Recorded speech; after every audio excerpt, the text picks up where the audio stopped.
में शायद ही ऐसा कोई आदमी होगा जिसने इंटरनेट का इस्तेमाल ना किया हो। इंटरनेट हमारी जरूरतों को पूरा करने के साथ साथ यह हमारे रोजमर्रा की चीज बन चुकी है। लेकिन इंटरनेट जितना आसान और सुरक्षित दिखता है उतना ही खतरनाक भी है। अगर आप सोचते हो कि इंटरनेट ऑनलाइन शॉपिंग से सोशल मीडिया चलाने तक सीमित है तो आप गलत हो। ये तो बस इंटरनेट का कुछ हिस्सा है। ये तो बस इंटरनेट का 4% ही हिस्सा कवर करता है।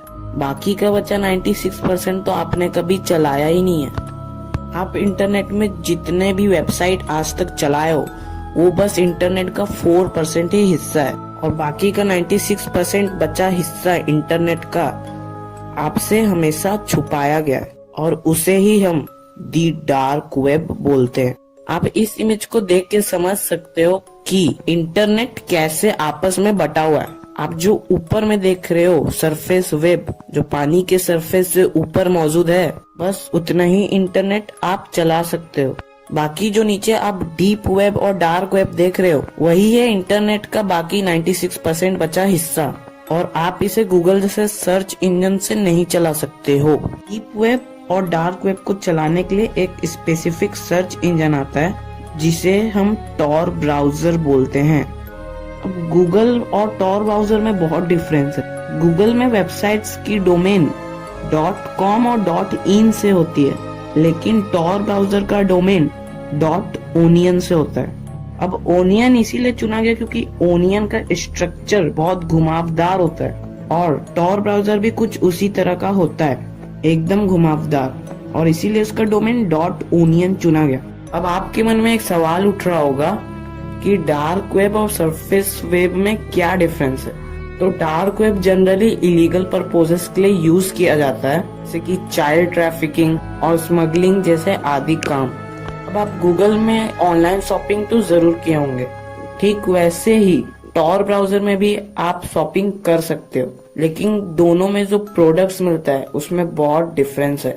सरफेस वेब के ऑनलाइन शॉपिंग वेबसाइट से कपड़े, जूते, ये सब चीज ऑर्डर कर सकते हो। वहीं डार्क वेब के ऑनलाइन शॉपिंग वेबसाइट से आप इलीगल प्रोडक्ट्स जैसे heroin, cocaine, human meets, human leather आदि जैसे चीज को ऑर्डर कर सकते हो। तो आप अब बोलोगे कि इसे बंद क्यों नहीं कर दिया जाता है। तो डार्क वेब में कुछ जरूरी काम भी होते हैं जो इलीगल नहीं होता है, जैसे कि साइंटिस्ट के कुछ ऑब्जर्वेशन अपलोड करना या फिर कोई डिफेंस से रिलेटेड रिपोर्ट को रखना। ये सब चीज डार्क वेब में सिक्योरिटी के साथ रखा जाता है। अब इंडिया में डार्क वेब चलाना इलीगल नहीं है, लेकिन उससे इलीगल काम करना इलीगल है। अब आप टॉर ब्राउजर सिंपली गूगल से आराम से डाउनलोड कर सकते हो और उसका यूज भी कर सकते हो, लेकिन जैसे गूगल अपनी सर्च इंजन में जितनी सिक्योरिटी रखता है ठीक उसी का उल्टा टॉर ब्राउजर में होता है। टॉर ब्राउजर में आपको कोई सिक्योरिटी नहीं मिलती है और ये हैकर के लिए बहुत बड़ा अपॉर्चुनिटी होता है। कोई भी आदमी आपका live location, ID, address, private data, information, bank account etcetera access कर सकता है, जिसके वजह से ये टॉर ब्राउजर बहुत अनसेफ है।